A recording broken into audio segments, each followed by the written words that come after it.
Hello and welcome to the show. Today, I would like to share some of the stuff that I discussed with a team that I did some work with on the 1st of October. Now, that was a public holiday over here in Nigeria, Independence Day, celebrating Nigeria's Independence Day. And it was a little bit of a team bonding, like work retreat for a client of mine who is in the fashion space. Her company makes bags, custom made leather bags. And so this is part of a session that we shared with her employees at the day. Now, this was a full house kind of thing. So it was, everyone, people from design and production, people from quality control, people from customer service, people from client relations. And it was really nice to have the whole family together because apart from discussing how everyone works together, teamwork, how everybody's work affects the business as a whole, which is what I wanted to discuss, which was what I was brought in to discuss rather. I wanted to see how we could use that session as well, sort of like as a family meeting, to tease out troublesome things that usually affect front end people, that's customer facing people, and then the back end facing people. From a sales and business development perspective, just to tease out these problems in like a family meeting atmosphere, so that we can get the business chugging together as a whole. Because even though what I was brought in to do was straightforward, talk about how everybody's work, how everybody's station affects the business as a whole, I'm still not comfortable. Maybe it's that part in me that is much more concerned about results. Because I think if I come in and I just give a speech and then I leave, then, that's easy. Show up, collect your money, give a speech and then leave. But I don't think that's the most effective way to carry on with this business. So I always try to make sure that we make some demonstrable progress. I'm always striving for behavior change. I want to be sure that by the time I'm done with the session, that there are 1 or 2, 3 or 4 things that you can point to for this person to do, that person to do immediately after, and that is going to have a demonstrable impact on the business going forward. So I shared the stage with another speaker who was a radiologist who was talking about health. Yes, health, occupational safety, general health, those sorts of things. And so it was also a good thing for me to be there because I got to learn a bit about human, endocrinology, how your, what are they called again? Not enzymes. I can't remember these things. What are they called? There are these specialized chemicals in the body that helps you to trigger stress responses, trigger emotional connections, all kinds of things. So, the thing responsible for creating cortisol, that's the stress response in your system. That is what makes you nervous and all that. Then adrenaline, which is the fight and flight response. So, when you're quarreling with a client and the client is raising their voice and you're raising their voice and you're raising your own voice and you feel like slapping the client, that's the adrenaline in you. Then, what else? So just learning about all those different things, how they affect the body, how we can take care of ourselves to make sure that we lower our stress responses, live healthy, eat healthy, and all those sorts of things. So if you have the opportunity to attend one of these sessions, please do. It's good. It's eye-opening. And for those of us who are married, especially for those who are kind of on the bigger end of things, your spouse definitely wants you to be alive for a bit longer. So attend these things, learn, and then put them in practice. And one more thing, something I've said in the past over here on the podcast that I'm going to say again. If you are an employee and you work for this kind of organization, please know that really the organization that you're working for is 1 in 1,000. I'm speaking in the Nigerian context. Because in the Nigerian context, most business owners don't give a hoot about you. So they want to look at, paid your salary, get in, produced. These are the KPIs. These are the milestones. These are the things you have to hit. So hit it or leave. But then this business owner called me in and this other speaker for a retreat for the whole team. And apart from talking about about health and talking about production, this business owner also has registered under what are they called? Is it HMO and stuff like that? Basically, all this thing about insurance. So these people have health insurance. They can go treat themselves for free on the company's dime. Then this business owner also has let's see what else. You can treat yourself for free. You can go for annual checkup. What else? I can't remember. Well, anyway, I might as well just come out and say the business owner's name. So, or rather, the business name, because I noticed that the business is popular, at least in Abuja, but the owner doesn't necessarily put herself out front. So, the name of the company is MakNisy, and they make exquisite leather bags. So, where was I?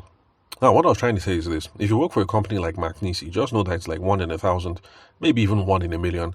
Most business owners in Nigeria don't give a hoot about you. So, especially a business of this scale. I mean, by the time a business becomes really big, maybe like Zenith Bank or something, it is statutory required that they have to, do health insurance things for you and then stuff like that. But you don't have a lot of SMEs who are going through the trouble of making sure that people are trained on the job, and that people have health insurance, and that people do annual checkup, and the business bears the cost for all these sorts of things. So if you work for this kind of organization that is calling me in once in a while to handle trainings for you guys, you better take these things seriously and make the most of your time while you're at this company, because once you leave this company and you go out to another company, you will find that most Nigerian business owners don't give a hoot. So enjoy while you are where you are while you are there, especially if the business owner, if it's a small and medium scale business, also goes the extra mile of making sure that your health benefits are on point. Whether it's you injure yourself or malaria, you do annual check, all these sorts of things. In fact, the business owner at the end of the day, she recommended that with all the things that we had spoken about so far, that people should go take advantage of these things, go talk to the doctors and actually go have these conversations and test for these sorts of things, precisely to make sure that your stress response is not, blowing off the charts and all these sorts of things.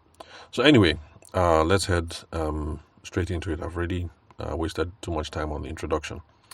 So, okay, like I said, I was brought in to talk about how everybody's work affects the business, and we're looking at things from a sales and business development perspective. Now, MakNisy, they produce leather bags, and so unlike most businesses, because like when I was a wedding photographer, there's me. I outsourced I used to outsource the back end stuff. I didn't make the books myself, although I know some photographers back in Lagos anyway who used to do that. Shoot the wedding, print the stuff, design the book, create the book. So there are some businesses that do everything in-house. I prefer to outsource. MakNisy does everything in-house. So design and production of the handbags are done in-house. So if you visit their store in Wusetu, okay, I can't remember the address, but I know it's in Wusetu, Sha. If you just check MakNisy on Instagram, that is MakNisy, then you will get all the details there. That's for you ladies listening to the show and who happen to be in Abuja, and you're looking for wonderful, nice leather bags. So go check them out. So for MakNisy, everything is done in-house. So they have design and production teams. Then they have a quality control team. Then they also have other functions that I just lumped together as customer service and client relations. So this is not how they break down their org chart, but for the purposes of the talk, that is how I decided to break it down. Oh, and by the way, they celebrated 13 years this year, 13 years of being in business. And that was part of what the whole thing was about. We've done 13 years. Let's make sure everybody is working together, realize your importance, realize you're a team. Let's take care of ourselves, and let's see how we can plan for another 13 years. So that was the whole point of the company retreat. So for design, production, and quality control, basically my spiel to them was this. Oh, okay. Well, before I went into that, I tried to get them to understand one thing, because those of you who are employees of a company, you guys haven't quite realized this. You guys show up, you take a paycheck, and then you leave. But then you guys don't quite realize that the only way the business is going to grow, or the only way your salary is going to increase is if you're able to achieve a couple of things. Number one, you guys have to be able to get somebody to come into the door and buy. That's the first thing. Somebody comes in and buys. If people are not coming in and buying, your salary is going to remain flat. In fact, over time, you might lose your job. So it is important that from a company-wise perspective, everybody, even those of you who work in accounting, you need to understand that if people are not coming in and buying, your salary will remain stagnant and your salary might disappear over time, because there's no how the business owner is going to keep on funding the business from their savings or from their investments or whatever. So number one, it's everybody's responsibility, especially when you're an SME, to make sure that, number one, people come in through the door. Number two, we also want to make sure that people come back to buy again. If somebody buys a bag in January, but then the person never comes back, that's a problem. We want to make sure that somebody comes and buys a bag in January.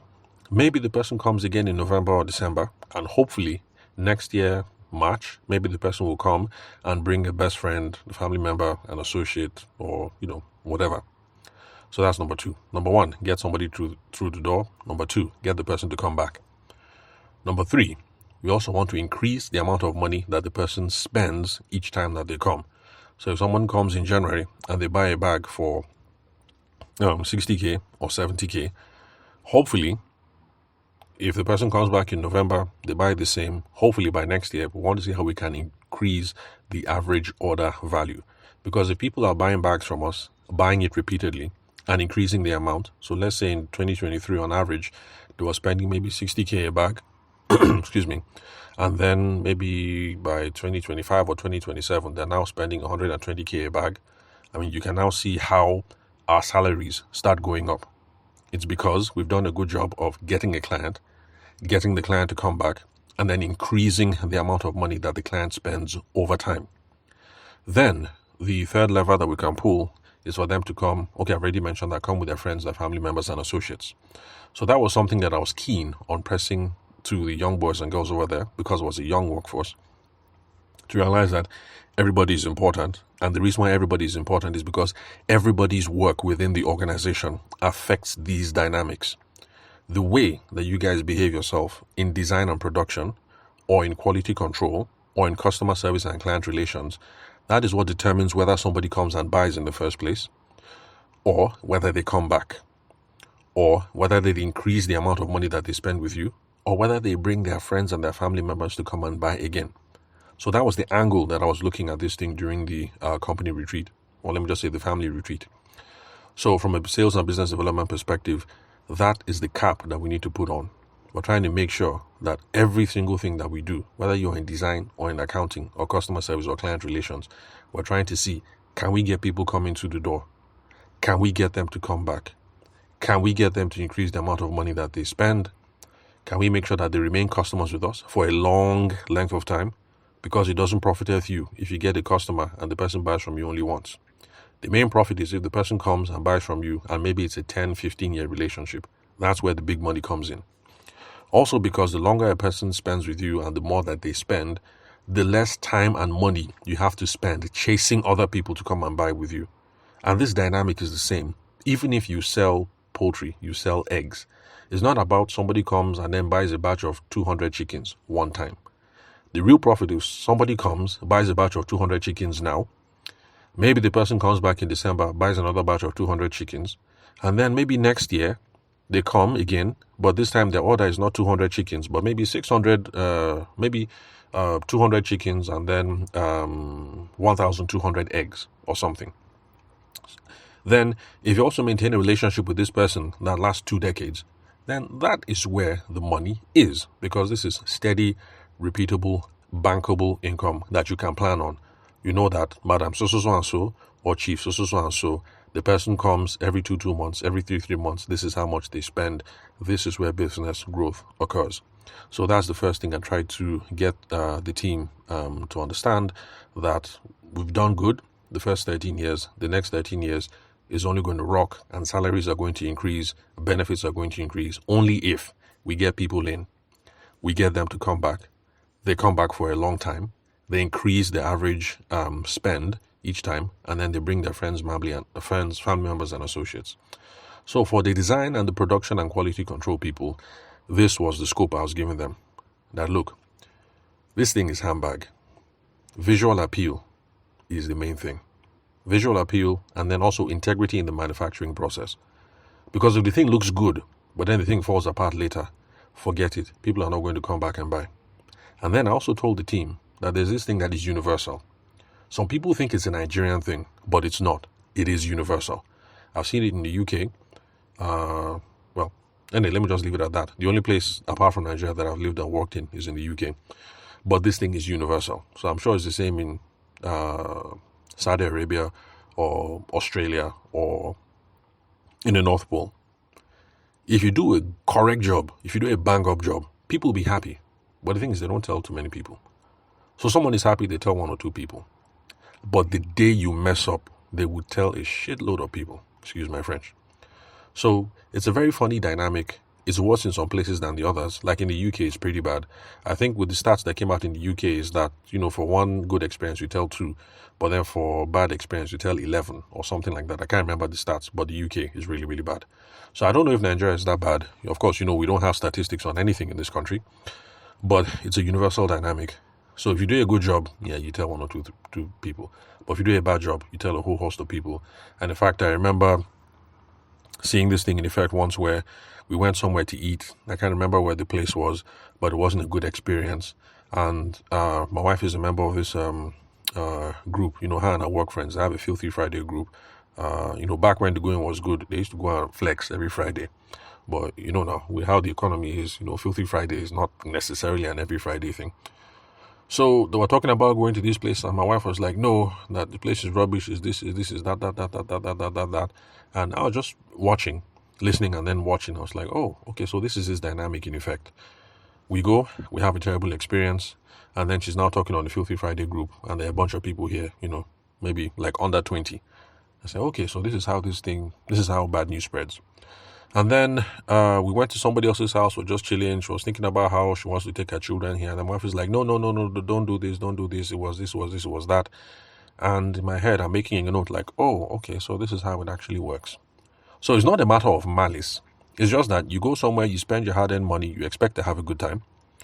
And so if your friend is going to that place and is also going to spend some cheddar there, you don't want her to waste her time. So you tell her that, look, don't bother. Don't take your children there. I went there with my children. It was rubbish. Try someplace else. So that's the dynamic. That's how it works. So for those of you working in MakNisy or working in any form of, in any kind of design capacity, design, production, quality control, very important because of visual appeal. How does it look? And then integrity in the manufacturing process. If it doesn't look good or feel good, somebody will not buy. If it looks good or it feels good, but then the thing breaks down quickly, somebody's not going to come back again. And the problem is, she might tell 5 or 6 people. I don't know. By the time we have the statistics in Nigeria, I'll let you know. That's if we start researching these sorts of things. But definitely, she's not going to keep it to herself. So, design, production, quality control, that is the reason why what you do is important. So, it's not just for those of you who work in MakNisy. It's, whatever business you work in, whether it's shoes you guys design or it's I don't know. Okay, like those notebooks, Ankara notebooks. You make the notebook and then with Ankara design on top for leather design or whatever it is. This is the reason why what it is that you do is important.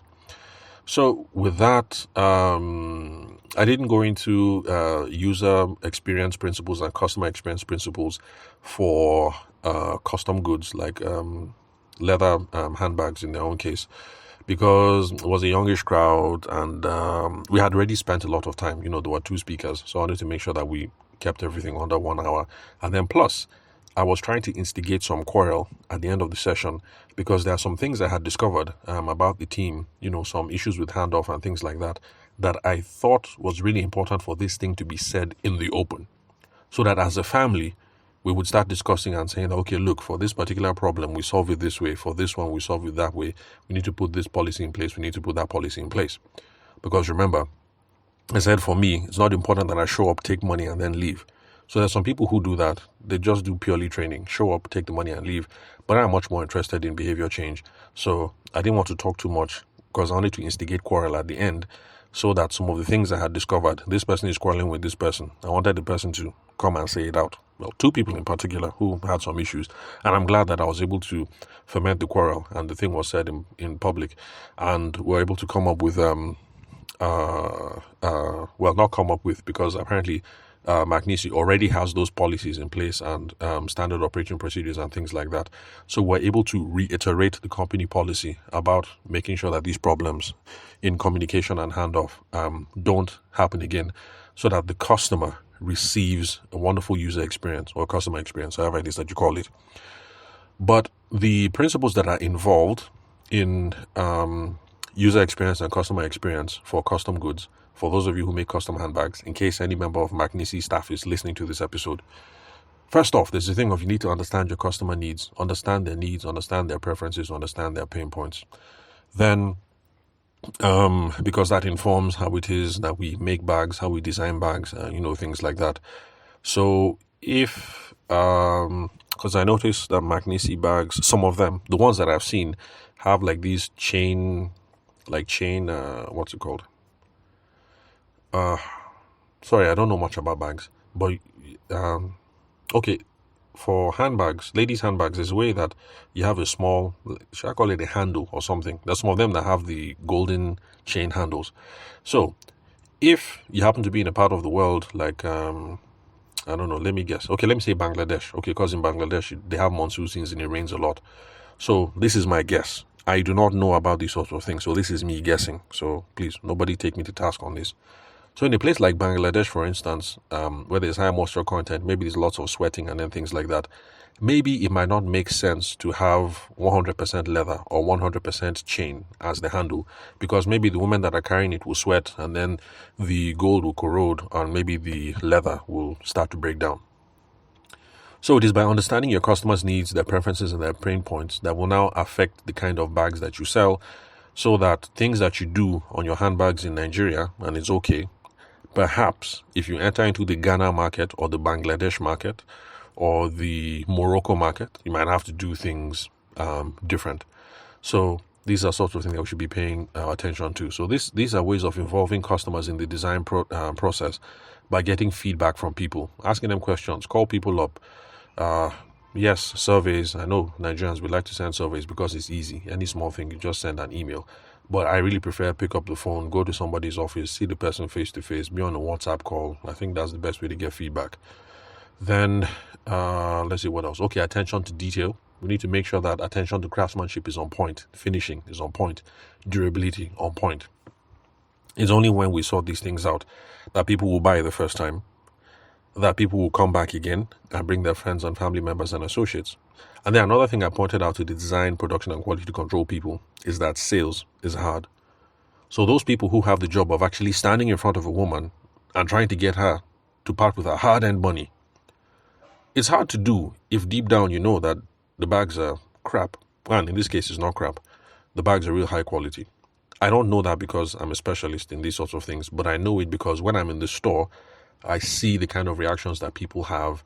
I mean, I gave an example on the podcast about how last year, while I was there discussing with the owner of MakNisy for a training program, well, that one didn't pull through. How somebody came in and the person compared it to a one of these fancy Italian bags. I can't remember what it was called. And the last time I was in the store talking to the store manager, because I was trying to get a sense of how they flow with customers, whether there are any problems with the team, things like that, and somebody came in with two friends and they were negotiating about picking up a couple of bags. There was a deal going on. They're trying to take advantage of a deal, and these people were pricing 11 bags or 12 bags or something. And then in my head, I did the math. Okay, one bag is worth this. And I'm like, now wow. So people actually spend, 1M above, like on bags. Like I was tripped.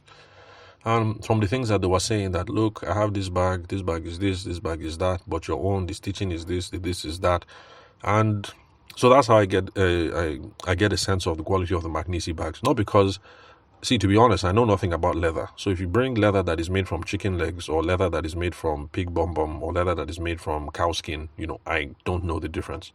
So it's just whenever I'm in the store, because before I come up with any training program, it has to be tailor-made. We have to sit down, we have to talk. So while I'm in the store, I see the way people are interacting, the kind of things people are saying, and then that's how I know that MakNisy bags are good quality. So I told the design and production people that, look, if something is crap, and me as a salesperson, I know that this thing is crap, it will be hard for me to sell it. That's just human nature. It is only fraudsters that can sell crap. So design, production, quality control people, your job is really important. If you work for a business and that is your job, designing a bag, designing a car, designing a biro, designing a computer, designing a bathroom slippers, designing a whatever, what you do is important. Design people, production people, quality control. Because if you mess up, nobody will buy, they won't come back, there will be no relationship, they won't increase the amount of money that they spend.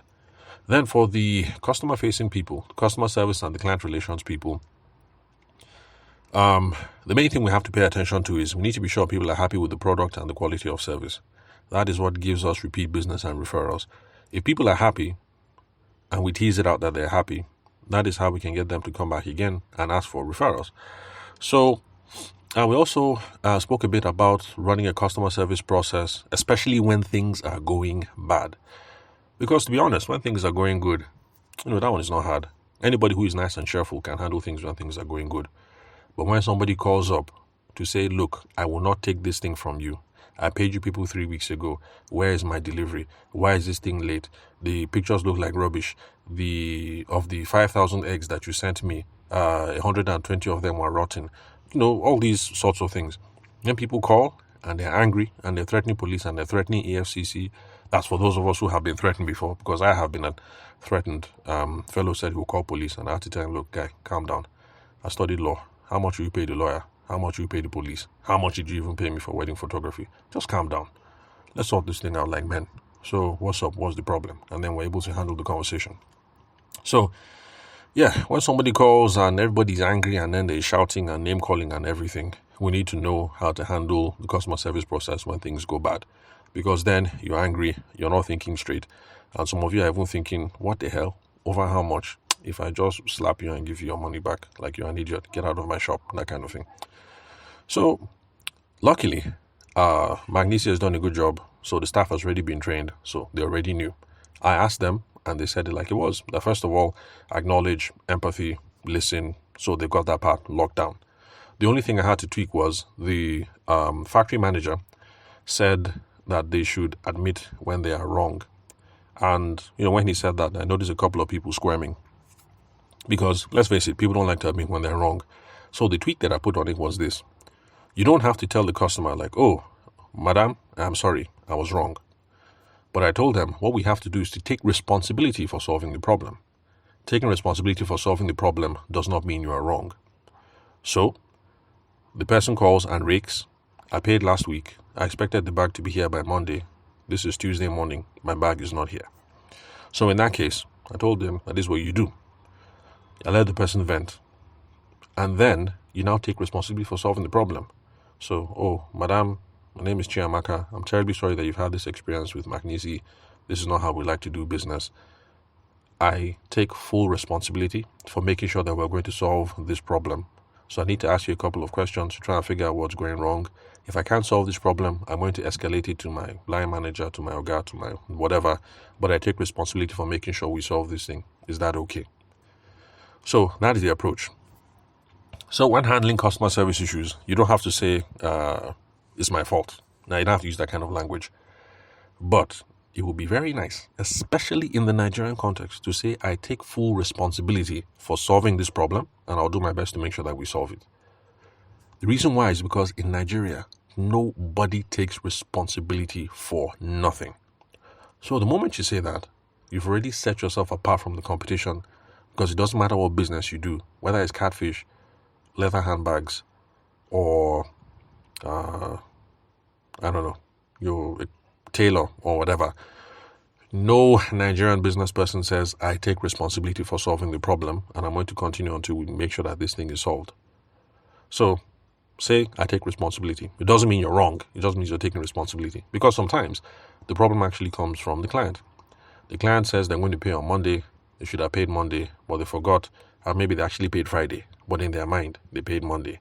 And so they call and they're raking because they think they paid 5 days ago, but actually it was just yesterday that they paid. These things happen. But you're not going to get anywhere by making the customer look like an idiot. So allow them to vent, calm down, take responsibility. I take responsibility to make sure that we solve this problem. And he's asking a bunch of questions. If I'm asking questions like that, okay, when did you pay? What is the order number? That the thing will now come out that, oh, okay, sorry, ma, actually, yes, you did have that conversation with us on Monday, but actually the payment only came in on Friday, blah, blah, blah. She has spoken. Things are now a little bit calmer. You can tie things over a lot easier that way. So you don't have to say, I was at fault, but take responsibility to solve the problem. Then, like I've mentioned, you also ask for permission because you can't solve the problem until you know what the whole thing is. So in this case, for someone like MakNisy, they're doing dozens of bags a week, hundreds of bags in a month. Sorry, excuse me. Sorry. Yeah, I'm recovering from my throat stuff, but still not 100% gone. Okay, where was I? So you're going to have to ask a bunch of questions. Order number, proof of payment, who did you talk to at the front desk, what day was this, is there any problem with the bag, you need to ask all the questions because it's when you get all the information that you now know how to solve the problem, what solutions to proffer, or whether to escalate it to Oga or Madam MD. Then, let's see, what else? And that was just pretty much what I wanted them to understand when it came to that. And then we also discussed, we did not discuss how to get repeat business and referrals. No, we didn't discuss that. But for those of you listening now, basically you need to make sure that people are happy. If they're happy, then you need to ask for the referral. So who else do you know that XYZ? So it depends on the customer. So if the person came to come and buy, in this case, let's say MakNisy, let's say it's a wedding and they're doing Ashurabi. They're all dressing together. Also, in one moment, I have to attend to someone at the door. I'll be right back. Okay, sorry about that. Someone was at the door, so I had to attend to that. Then, so repeat business and referrals. So, like I said, how you ask for the referral, it depends according to the context. So the example that I was going to give now is if some girls came in, or some ladies rather, sorry, forgive me. If I accidentally say, girls, I'm not trying to demean the status of women, so please don't take offense. So some ladies come into the store, let's say it's a wedding, and they're going to do, what do you call these things, clutch bag as part of the ashwabi, part of the common dressing, part of the style for the day. And let's say they come in and they order 15, let's say it's a big bridal train, 15, 20. After the wedding, call up, everybody's happy, the bags are okay, no problems, nothing damaged. So in this case, it will be, who else do you know that XYZ? So who else do you know that is on a bridal train or is looking for, okay, how will I phrase it now? But anyway, you get the scope of what I'm trying to say. It will be, who else do you know that also needs handbags for a bridal train or something? In this particular case, that would kind of be the question. And you'd be asking for emails or phone. Okay, no. Well, some people ask for email, but to be honest, for me, I still prefer phone number. If you can get your phone number, like that's the main thing. Especially if it's the person's WhatsApp number, so that you call, they don't answer, you can send a WhatsApp message. But whatever organization you work for, figure out their preferred channels.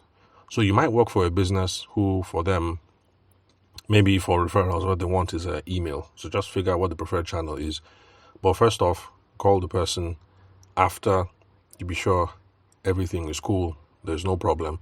Then the formula, the basic formula, the simplest formula, excuse me, because there are other ways of asking for referrals. But asking for referral 101 is, who else do you know that XYZ? It's that simple. So if you sell birthday cakes and somebody bought for birthday cake, asking for the referral is not, who else do you know that need cake? That is too broad. You make it a little bit more particular. Who else do you know, or which else of your colleagues is celebrating a birthday this month that we need a birthday cake. I mean, the more particular that you can make it, the better. In fact, for some industries where you can do some research ahead of time and you know particular people to ask in departments, you can even, and you notice that maybe on LinkedIn, you notice, okay, let's say what you do is you sell, you're some sort of consultant and you do trainings or something, like in my own case, and you notice that this person is in the same professional group as another person in HR or something. You can go straight up and ask that, oh, okay, I noticed that you are connected with, excuse me, that you're connected with Kelechi, who handles HR for Zenith Bank. Can you give me Kelechi's number? I would like to talk to her about XYZ. So in this case, you can see that asking for the referral is, let's just say, the more particular you can ask the referral, the better. So if you're a trainer, don't go and say, who else do you know that needs corporate training? It's too broad. The more narrow you can make it, the better. And so that's the reason why, in this case, it will be, are you happy? There's no problem. Bag is not damaged. So who else do you know that XYZ? That's the basic formula. But of course, we can do podcast episodes where we discuss these things in more details. Well, anyway, this is 35 minutes, so let me just bring this thing to a close. So these are the sorts of issues that we handled during the family meeting. And I just wanted people to realize that, because some people think, I work in the factory, was my own. It's the people who work in the shop. That's the main thing. It's all connected. You mess up in the factory, people in the shop have an issue. If you mess up in the shop, people at the factory have an issue. If you go and collect an order for what people in the factory cannot produce, it's a problem. So everybody's role is important. And these are the things that we do to move the business forward. And remember, if any of you, that's MakNisy employees, any of you listening to this episode, this is how we grow the company for another 13 years. And to make sure that our health benefits go up, to make sure that our commissions go up, make sure that our salaries go up, because you see how the economy is, any small thing, the price of fuel is just going up. Now in Abuja, we're buying fuel for 1,001. Spoke to Momsi in Makudi, they're already buying it for 1,002-3. That means in Boko, that's Popsy's hometown, they're already buying it for like 1.5. And I'm sure in the village, that's the funny thing about all these things. In the villa, they're probably buying it like 1.7. Isn't it funny how, these things happen and it's really the poor people that suffer? So people in Lagos buying fuel 1,000, in Abuja buying it 1.1. You enter Makudi, it's 1.2. You enter into the provincial towns, it's like 1.5. I mean, the farther you get away, the people up north, the real poor communities up north, I don't even know how they're surviving. Anyway, where was I? Anyway, so that's how we make sure that our commissions go up, our salaries go up, and things like that. Everybody is important in the business. We need to make sure that we do our thing so that people come in and buy. It's not just that they buy today. Let them come and buy tomorrow, next month. It's not just that they buy next month. As they're coming and they're buying, let the amount that they're buying increase. As the amount that they're spending increases, let them be bringing more people. All these dynamics tied together, we end up having a real profitable business. So my style is really interactive. So I wasn't giving a presentation. There was no PowerPoint. There was no nothing. So I was going into the crowd and asking people questions. In fact, I made a game of it. I was trying to discover who else was from Benue State, because I was going based on, the usual characteristics. Those of us from Benue State were supposed to be, stocky, big, attractive, of course. So, tall, dark, handsome, that sort of thing. And I was totally off. I didn't get a single person from Benue State. And then I even tried picking out some people from the eastern part of the country, and I was also totally off. I called one lady who was slim and light-skinned with a pointed nose. So I just assumed this girl is definitely Igbo.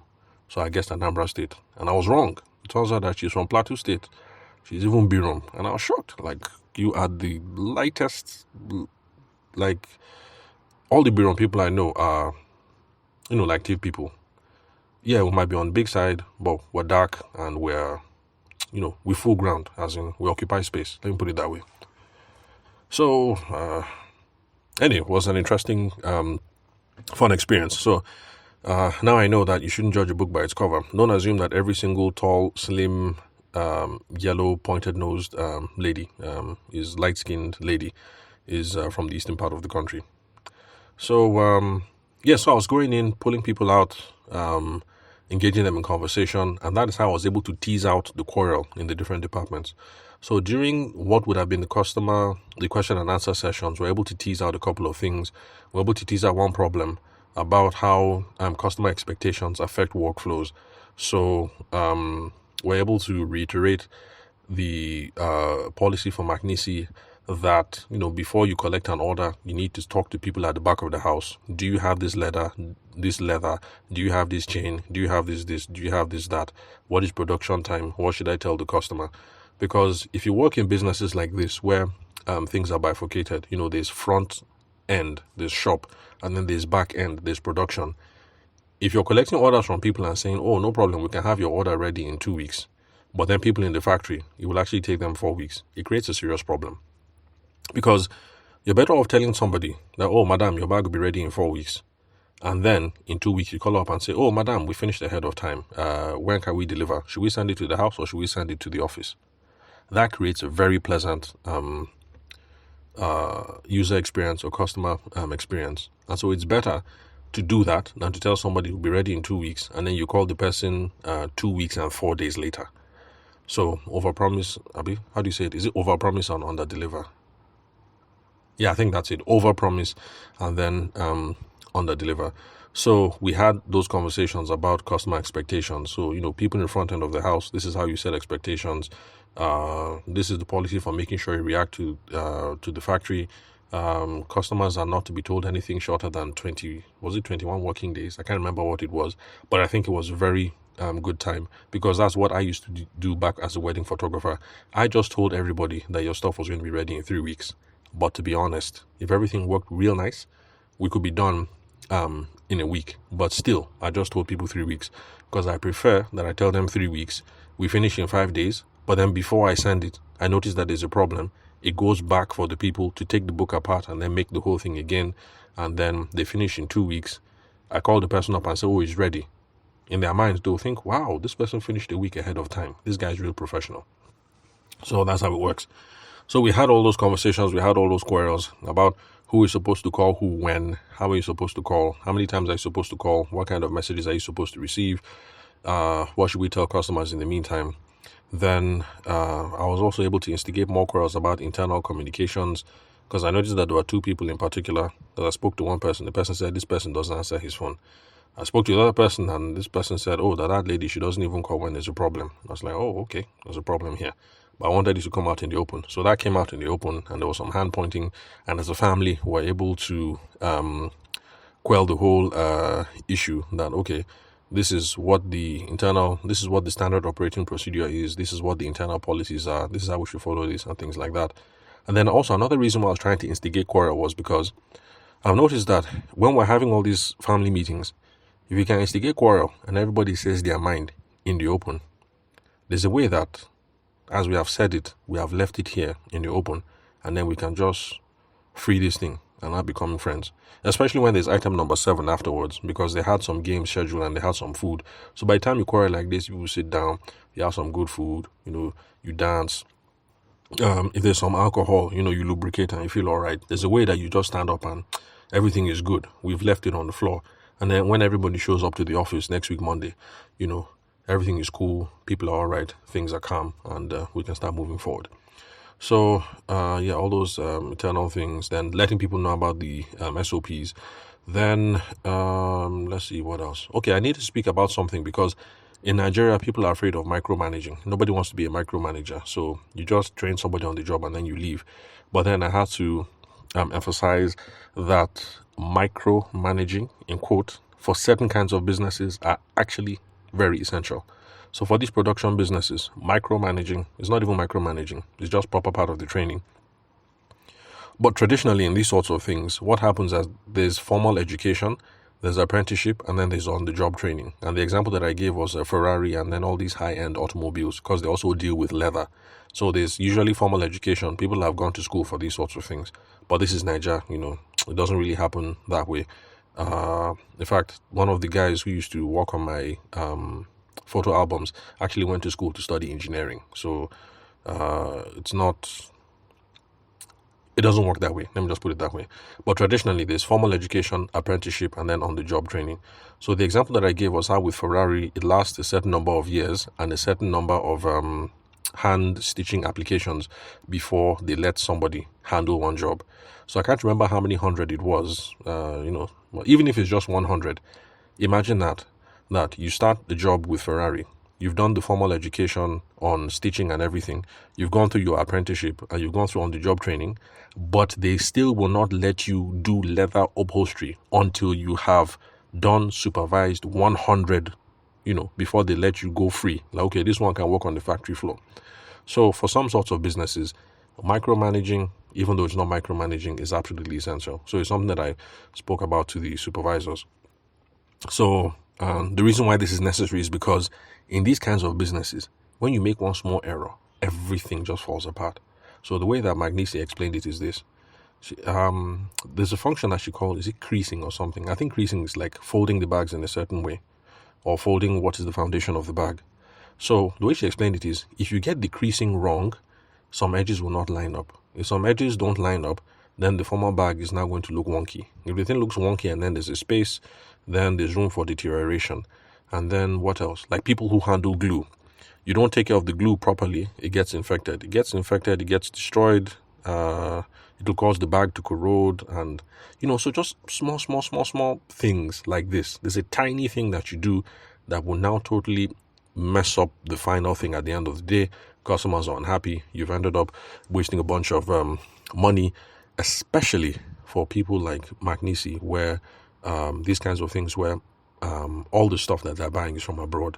It's a pity. It's just that's just the state of Nigeria at the moment. You want to get quality materials, you want to do stuff like this, you just have to buy everything from abroad. So magnets from abroad, glue from abroad, leather from abroad, this from abroad, everything you just have to buy from abroad for now. But who knows? Hopefully, in the future, with renewed hope, in quote, maybe we might improve Nigerian manufacturing capacity, and maybe we might be able to start getting some of these things affordably and reliably at home. But for now, she has to pay in Forex, buy a lot of the components that she needs, good quality stuff from abroad. So, where was I? Okay, so basically that's why micromanaging is essential. So you don't just show somebody, this is how to crease, and then you say, oh yeah, go and crease. So you show the person, this is how you crease. And then you tell the person, oh yeah, in my front, I want you to crease 50. I am watching you. And the person creases 50. And then, you repeat the process again tomorrow. You come again tomorrow, you say, this is how you crease. You crease it. And then you say, okay, before I go, in my front, I want you to crease. Yesterday you creased 50, Abi. Today you will crease 60. Or yeah, crease 60 in my front. Let me see. And then the person will crease. And then it's the same thing with the glue. It looks like it's micromanaging. But you will come, you show the person today, now look, this is how you glue. Today, the only thing you do is you will watch me glue. And then tomorrow, you will tell the person, okay, we're going to glue the bags in 2020 batch. I will do the first 18. The remaining 2, you will do by yourself. You will do it in my front, and I'm watching you. And then, like that. So that's how it works. So for these kinds of industries, what people call micromanaging, absolutely essential. And that's just how it is world over. So if you go to Ferrari or go to Bentley or go to any of these places, that's just how it is. You're not going to enter day one and then somebody will say, oh yeah, go and start doing the leather upholstery. Like, no. What qualification do you have? You will do the apprenticeship and you do the thing hundreds and hundreds and hundreds of times before somebody says, oh yeah, go to the factory floor and then now you handle the leather and the upholstery. It doesn't work that way. So I also wanted to set that level of expectation for them, that for those of them who are supervisors, what they do actually is very, very, very important when it comes to the quality control. And so they should not be afraid of micromanaging. So this whole thing of, okay, leather stitching, let me see you do leather stitching. It takes a lot of time for you to stand, and I'm sure it's very boring for you to stand and watch somebody crease 50 times. I know it's really boring, but in certain industries, it is absolutely essential. Stand there, watch the person. And different industries have different standards. So if you're in the handbag space, and maybe the standard is that someone should have creased, maybe 100 handbags before they start doing it unsupervised. I mean, it takes time, but sit there. You're the supervisor, is what you're paid for. Sit there, look there, watch the person, You might feel like pulling your hair out, but watch the person crease 100 handbags, even if it takes you 3 months. Watch, make sure, certify the person before you can free the person on the factory floor. Because if you free somebody on the factory floor prematurely, remember what I said. At the back end, factory end, you guys mess up, you're making things really, really difficult on people on the front end. Because it's not easy to sell crap. Even if you sell crap, it's not easy to get the customer, to come back and buy crap again. So it's a lot easier to make sure that at the back end, factory end, we just do things 100% so that people on the front end who are dealing with the customer have an easier job. So that's pretty much what we discussed on Independence Day. We had fun. It was real nice. And these are sorts of things that we should all take on board, regardless of whatever industry that we're in. If you're in one of these bifurcated industries, there's front end, there's back end, please, you will just realize like it's all important. So it's not a matter of when front end were important, the people in the factory are useless. And it's not a matter of we in the factory were doing the main thing, the people in the front end, I mean, they're sitting under AC, they're useless. What do? They don't do anything. Everybody's important. Then, if you happen to work for an organization that happens to take these things seriously, because I'm really, really impressed by the quality of employers that I'm running into the longer that I do this, people who genuinely care for their people. Because back as a lawyer in Kano, I know the rubbish that we used to see. I mean, there was one store hand who got his fingers cut off in the factory, and they just bandaged the guy's fingers. There was no work insurance. There was no injury compensation, there was no nothing. So I know that in Nigeria there's lots of rubbish that happens. So for businesses and business owners that take these things seriously, like, okay, you're my staff, this is how much for training, this is how much for hospital, this is how much for health insurance, this is how much for annual checkup and things like that. Please take these things seriously. Enjoy the time while you're with this employer. Make sure that you guys part on good terms. Because I've also noticed that employers like the MakNisy lady, and people I've consulted with in the past, like they excuse me, they're not naive. They know you're going to leave one day, so make sure you part on good terms, everybody's happy, things like that. I've seen the way she even supports people who have left her brand to go start their own thing. So when you're with nice employers, just just blend. It's all love. Let's be one happy family for now. Eventually we all move on. Doesn't mean we have to be enemies. In fact, that is how I'm going to build my own agency practice. So currently, I'm not taking any consultants under me. But in another 3-4 years, yes, I'll start looking for people that should be associates with my consulting outfit. And anyway, as we start making those changes, I'll talk about those things over here on the podcast. So, that's it. That's all I wanted to share with you guys today. And so thanks for your time and attention. I'll catch you guys at the next episode. Connect with me on WhatsApp for questions, queries, comments, or maybe you object to something that I've said. The phone number is 080-6466-2140. The country code is +234 for those of you who are not Nigerian. So hit me up. Calls, SMS, WhatsApp, no wahala.